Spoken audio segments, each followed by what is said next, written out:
Mesdames, Messieurs, bonjour, bienvenue sur les ondes de Ifriqiya FM dans cette émission spéciale. Nous avons l'honneur et le privilège d'accueillir aujourd'hui parmi nous Monsieur Abdelaziz Medjahed, actuellement directeur général de l'Institut national algérien d'études de stratégie globale. Au cours de notre entretien, nous allons revenir sur les faits qui ont marqué le continent africain en 2023. Nous allons également mettre en relief les défis majeurs qui attendent de l'Afrique. Nous allons parler d'économie, de politique, de diplomatie et de relations internationales et de l'avenir du continent africain. Monsieur Abdelaziz Medjahed, bonjour. Bonjour et félicitations pour votre chaîne, nouvelle chaîne. C'est un apport et un instrument certainement qui apportera beaucoup d'éclairage sur l'Afrique et connaissances internes et externes. Pour commencer, alors nous allons éclairer nos auditeurs sur l'INESC ou l'Institut national algérien d'études stratégiques globales. Pourriez-vous nous faire une brève présentation sur votre institut ainsi que son rôle sur le plan national et international, M. Medjahed? L'Institut national des études de stratégie globale, c'est une institution qui relève de la présidence de la République, qui est chargée de mener des études dans tous les domaines qui intéressent et qui concernent l'ensemble des départements ministériels et l'ensemble des départements de l'Algérie. Ça aussi, sur le plan international, des relations de coopération avec des instituts africains et autres, et avec des personnalités. On insiste surtout et on fait effort surtout sur les personnalités algériennes qui sont à l'étranger. Aussi les sommités mondiales telles que Bertrand Badi qui nous a honorés de sa présence, et lui et d'autres personnalités. Très bien. Donc, Monsieur Medjahed, nous allons rentrer dans le vif du sujet après cette présentation de votre institut. Donc, Monsieur Medjahed, l'année 2023 s'est écoulée et l'Afrique a connu au cours de cette année beaucoup d'événements qui attestent de son éveil sur le plan politique, économique ou culturel. Donc, quel regard portez-vous sur cet éveil du continent africain et, entre guillemets, sur la résurrection, si je puis me permettre, du sentiment panafricain que l'on constate auprès de la nouvelle génération africaine? L'Institut, vous parlez de l'Institut. L'Institut a eu l'honneur d'accueillir l'année passée et il y a 2 ans les enfants de Nkrumah et de Frantz Fanon, les pères fondateurs du panafricanisme. Il faut rappeler toujours à vos auditeurs que l'Afrique, l'idée de l'unité africaine est née grâce à Kwame Nkrumah, Frantz Fanon, Patrice Lumumba et Julius Nyerere à Accra en 1958. Et à partir de là, on a vu que l'idée a mûri et elle a donné naissance à l'Organisation de l'Unité africaine. Et par la suite, cette organisation s'est transcendée pour devenir l'unité africaine. L'année écoulée on a remarqué et on a ressenti l'éveil et le réveil de l'Afrique. Beaucoup de pays africains se sont débarrassés de l'ancien colonisateur. Cette pression, cette domination, cette oppression qui continuait à peser sur ces pays-là, et grâce à qui, auparavant, c'était les armées qui faisaient ce mouvement. L'année 22 et 23, on a vu, c'est les populations, la population, c'est elle qui a imprimé l'orientation, c'est elle qui a mis dehors, qui a éjecté l'ancienne puissance coloniale. Ce renouveau nécessite un autre travail pour unir les efforts, pour organiser pour organiser et coordonner toutes les actions dans la même direction pour faire émerger l'Afrique, pour qu'elle occupe la place qu'elle mérite. Il ne faut pas oublier que nous sommes un continent à la fin de ce siècle, on sera la deuxième population au monde. Ça sur le plan population démographique, mais sur le plan des richesses. L'Afrique accumule beaucoup de richesses et surtout sa position qui est pratiquement le carrefour entre l'ensemble des continents. Justement, vous avez anticipé, c'était la question qui allait suivre, donc pour mieux mettre en relief justement cet avenir africain et panafricain aussi. Donc, comment voyez-vous l'évolution politique, mais aussi économique sur le court, moyen et long terme, Monsieur Medjahed? C'est un avenir prometteur. Pour la simple raison que l'ensemble des puissances s'intéressent à l'Afrique, non pas pour dominer notre continent, mais pour coopérer avec notre continent. Il y a un nouvel esprit de compétition. On élimine la compétition et on instaure la coopétition. Tout ce qui est positif dans la concurrence, la complémentarité, la coordination, on le retrouve au niveau de la compétition, et c'est ce qui émerge dans les rapports de l'Afrique avec les puissances telles que la Chine, la Russie, l'Inde et l'Amérique latine. On est en train de chercher à mettre en application ou à matérialiser l'idée de Houari Boumediene qui a été lancée en 1974 pour un nouvel ordre économique, un ordre plus juste, un ordre plus équitable. Cet ordre mondial a été instauré en notre absence et pour servir les intérêts de certains. Et cet ordre, on a vu tout ce qui se passe depuis la Deuxième Guerre mondiale jusqu'à aujourd'hui.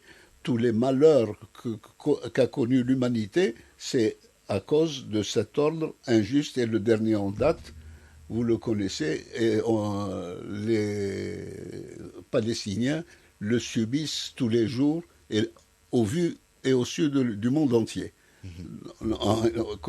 N'oublions pas nos voisins sahraouis qui subissent depuis un demi-siècle cette injustice, de cet ordre qui est là, qui voit, qui assiste, qui constate et qui ne réagit pas. Justement, Monsieur Medjahed, l'Algérie, avec sa révolution pionnière, est appelée à un certain moment Mecque des révolutionnaires, ou surnommée Mecque des révolutionnaires, a toujours été aux côtés des peuples africains. Aujourd'hui, elle connaît un renouveau dans sa politique africaine, qu'elle soit diplomatique, politique, économique ou culturelle. Donc, comment est-ce que vous évaluerez cette nouvelle politique algérienne en Afrique, Monsieur Medjahed? Vous savez, en tant qu'Institut national d'études stratégiques globales. Vous savez, la justice finit toujours par triompher.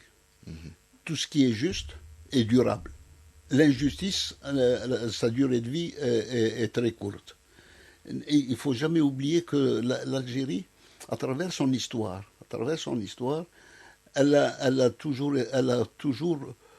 porté le flambeau des libertés et des indépendances. Depuis Massinissa.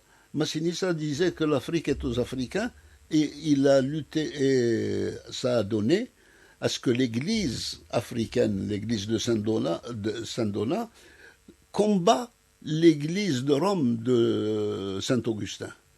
Vous savez, depuis ce temps-là, après vous avez l'islam qu'on a porté en Europe et en Afrique, on a toujours été porteur de paix, on a été toujours porteur de progrès, de prospérité à travers notre histoire. Ce qui fait l'Algérie, il faudrait qu'elle rappelle qu'elle se rappelle, qu'elle rappelle et qu'elle met en valeur tout ce que ont fait nos ancêtres, les générations qui nous ont précédés.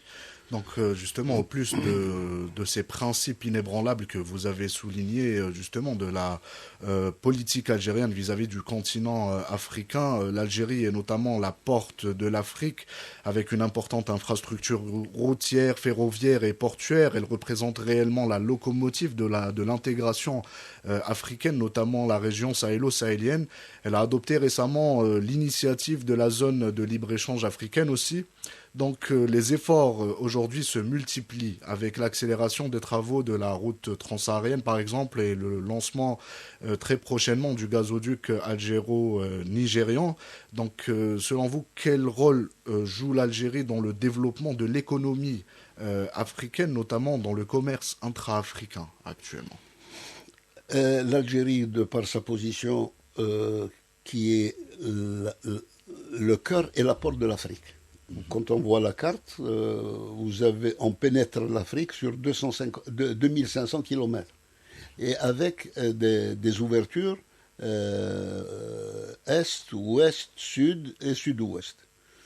Mais ce qu'il ne faut pas oublier aussi, c'est que l'Algérie, non seulement sur le plan physique, elle a agi pour ses intérêts et l'intérêt de ses voisins, mais elle a aussi, il ne faut jamais oublier, toutes les générations de dirigeants qui ont été formés en Algérie. Toutes les entreprises de nationalisation qui ont été faites en Afrique. L'Algérie a été le soutien, a été le moteur et l'animateur qui a permis à certains pays de se libérer, de libérer leur économie. Commençons par nos voisins, les proches, et en allant en profondeur. La politique de développement de l'Algérie, elle a intégré la coopération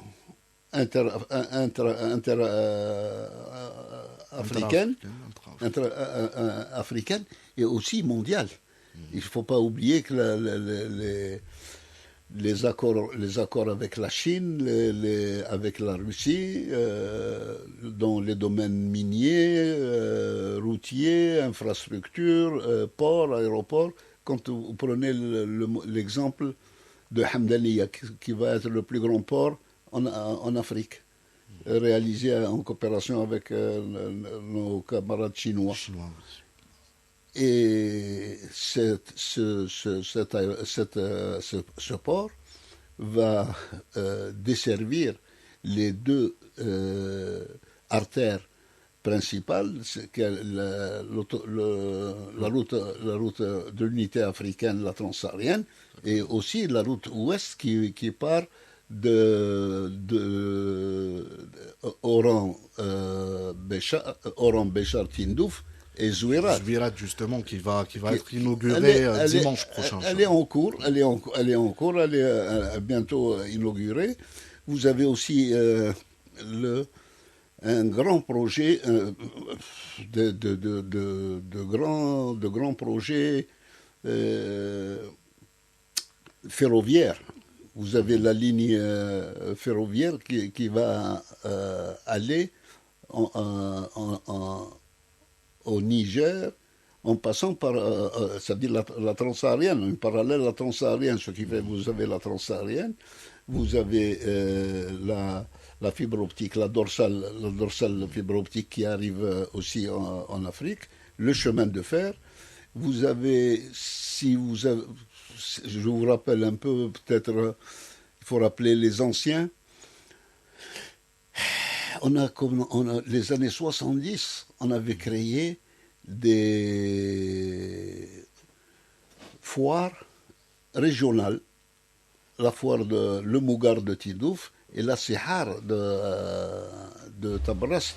Et aujourd'hui, un demi-siècle après, l'Afrique se réveille et elle applique ce que l'Algérie a fait il y a un demi-siècle, et on continue à le faire avec l'ouverture des zones franches et les zones d'échange de commerce. Voilà, donc justement l'Algérie joue un rôle pivot avec ses principes inébranlables, qu'ils soient sur le plan diplomatique ou commercial, sur le plan continental et international aussi.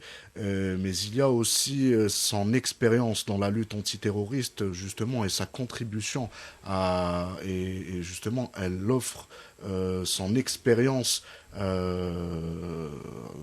de par la formation, de par de la coopération avec les autres pays, justement, dans le cadre de la lutte antiterroriste. Quel rôle a joué, justement, l'Algérie de par son expertise dans la lutte antiterroriste dans la région du Sahel, Vous savez, on a payé un prix très fort et très cher. Il ne faut jamais oublier qu'on était seuls, abandonnés par l'ensemble du monde. On était sous embargo quand on luttait contre le terrorisme, et ce terrorisme était importé. C'est-à-dire il était importé. Les autres l'ont exporté chez nous. Ils voulaient influer, changer et modifier la ligne politique, la stratégie politique de l'Algérie. Mais cette stratégie politique de l'Algérie, elle n'est pas née d'hier ou d'avant-hier. La stratégie politique de l'Algérie et les choix politiques de l'Algérie sont nés des valeurs des Algériens. C'est des valeurs nationales qui ont donné, qui ont dessiné, qui ont tracé, qui ont forgé cette ligne. Il nous arrive de temps en temps de déraper, on connaît les conséquences. Il y a eu des dérapages, mais heureusement, nous avons un peuple extraordinaire. À chaque fois qu'il y a dérapage, c'est lui qui redresse la barre, lui et ses enfants, là où ils sont. D'ailleurs, le dernier en date, c'était le Hirak. La dérive qu'a connue l'Algérie début des années 20, 21e siècle, c'est le peuple algérien qui a corrigé. Et il y a eu aussi les années 90, il y a eu des dérapages et le peuple algérien a corrigé. Ça veut dire que nos valeurs, heureusement qu'elles sont là, elles sont là, c'est elles qui protègent notre vision. Elles consolident nos visions, elles consolident nos positions, elles consolident aussi notre foi et notre action pour respecter et faire respecter cette vision. Justement, parmi les facteurs qui favorisent, on va dire, le terrorisme transnational dans la région du Sahel, nous pouvons évoquer le manque d'infrastructures, nous pouvons évoquer l'absence d'infrastructures pour la jeunesse qui est justement tentée de rejoindre ces groupes-là, on va dire, par manque de ressources, et ces groupes-là leur offrent justement des moyens matériels. Et justement, nous savons très bien que le terrorisme transnational est alimenté par des réseaux narcotrafiquants. Et le Maroc voisin, justement, nous savons pertinemment, et de nombreux rapports prouvent le nombre de quantités ou les quantités colossales de drogue qui viennent de ces pays-là au Sahel. Justement, est-ce que vous pensez que le royaume du Maroc contribue au financement justement du terrorisme transnational? C'est un acteur, le Makhzen, il ne faut jamais oublier que c'est un instrument qui a été créé pour servir les intérêts du colonialisme. Ça, ça date de 1912, c'est plus d'un siècle. Il a été créé dans cette optique. Le problème n'est pas uniquement le régime du Makhzen, le problème c'est aussi les organisations internationales. Il y a des organisations internationales qui sont chargées, qui ont pour mission de lutter contre ça. Où sont-elles? Comment se fait-il que, d'ailleurs, c'est le comble de l'ironie, ce régime narcotrafiquant prétend présider la commission des droits de l'homme. Des droits de l'homme. Quel droit de l'homme? Ça veut dire que, vous savez, il y a un système, un système mondial qui est défaillant et qui permet ces dérives et permet ces travers. Le, Concernant la drogue Et le financement du terrorisme transnational, notamment au Sahel. Mais vous vous souvenez un peu les trafiquants de drogue et les terroristes. Les trafiquants de drogue ont donné naissance au terrorisme parce que c'est devenu un instrument. Ils connaissent les parcours, ils connaissent la région, et ceux qui instrumentalisent le terrorisme. Parce que le terrorisme n'est pas tombé du ciel. Le terrorisme, c'est une création. C'est un élément de déstabilisation C'est un pays. élément de stratégie indirecte utilisé par certaines puissances qui essayent de dicter, d'orienter les politiques de certains pays ou mettre à genoux certains pays ou dicter leur vision à certains pays. L'Algérie, pourquoi elle a connu le terrorisme? On a essayé de nous faire changer d'orientation. Ils ont utilisé la Banque mondiale, ils ont utilisé la finance, ils ont tout utilisé, et à la fin, ils ont terminé par le terrorisme. Parce que comme on n'a pas plié le genou, comme on n'est pas tombé, ils ont utilisé l'ultime moyen, c'est le terrorisme. Mais ça nous force, ça nous pousse, ça nous oblige à réviser notre situation et chercher, déceler et cerner les faiblesses, parce que votre ennemi cherche toujours, s'il n'y a pas de faiblesse, si vous n'avez pas de faiblesse, il ne peut pas vous atteindre. D'ailleurs, il y a un proverbe شباب بالعربية يقول العدو لا يتسلل من الحدود إنما يتسرب من العيوب. L'ennemi ne pénètre pas par les frontières, mais il s'infiltre à travers les failles et les défauts qui sont dans votre société. Justement, toujours dans le même sens, par rapport aux Nations Unies, nous avons assisté à l'Algérie et la Sierra Leone qui ont pris, on va dire, qui ont pris leurs fonctions en tant que membres non permanents au sein du Conseil de sécurité des Nations Unies dans les jours passés. Le Conseil de sécurité qui est constitué de 15 membres, dont 5 qui sont permanents et qui ont le droit de veto, et 10 non permanents et justement qui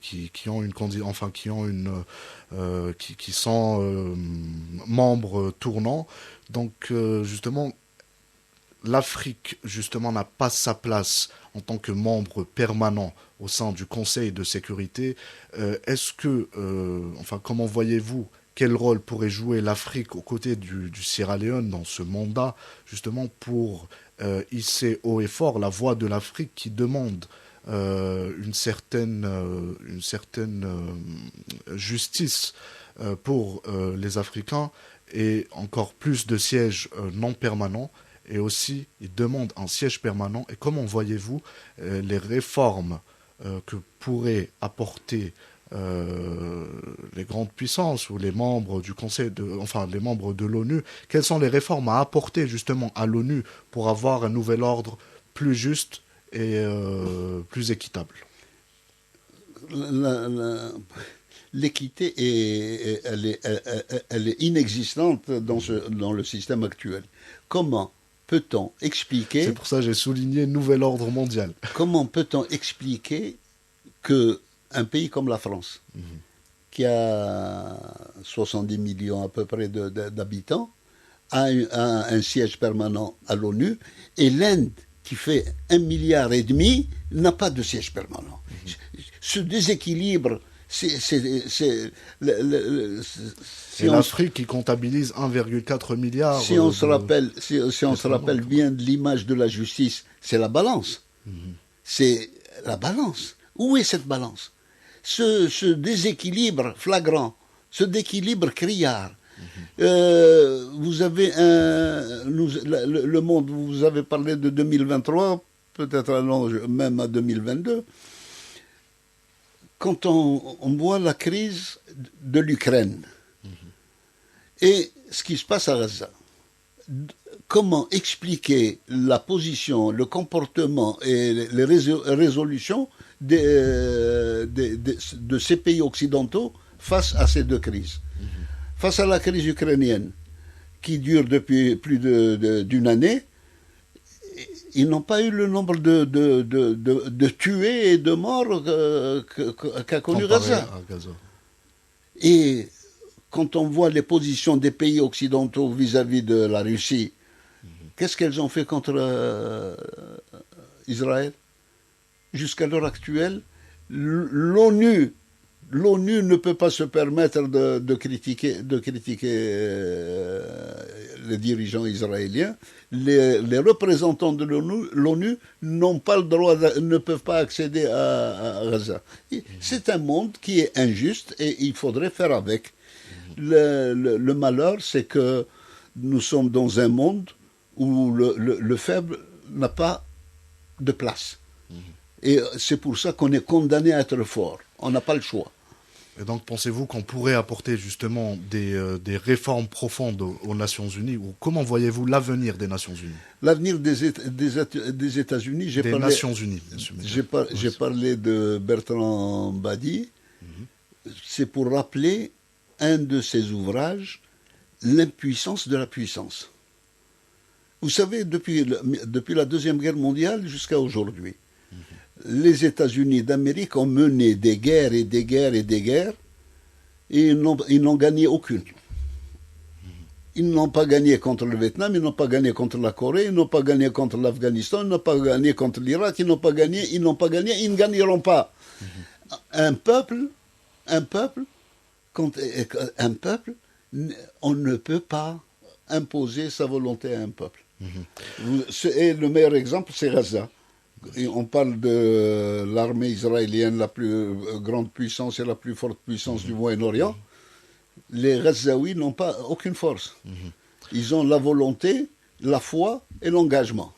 Justement, par rapport aux Nations Unies et au Conseil de sécurité, comment voyez-vous ou quel rôle pourrait jouer l'Algérie justement dans ce mandat-là, en tant que membre non permanent du Conseil de sécurité, sachant qu'il y a 5 principaux dossiers sur lesquels l'Algérie compte travailler d'une manière acharnée.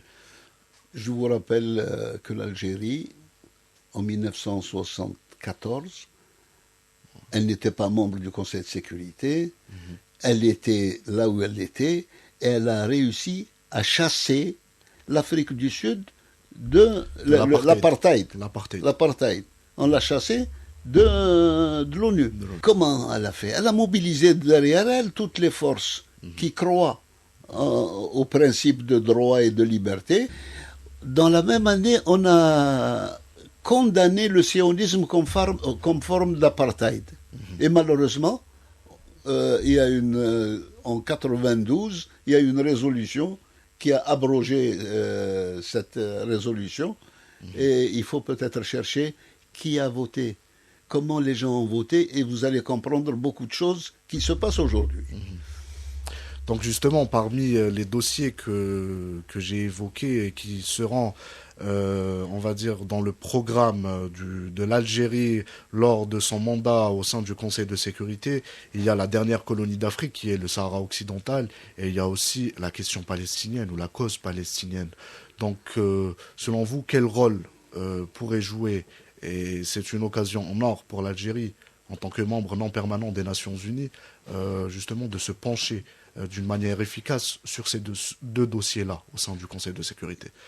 Ce qu'on a fait avec l'Afrique du Sud contre l'apartheid, il faut opérer de la même manière, rassembler, réunir et mobiliser toutes les forces honnêtes, indépendantes de ce pays, toutes les forces éprises de liberté, les mobiliser, les organiser et peser de tout leur poids dans la balance. Très bien.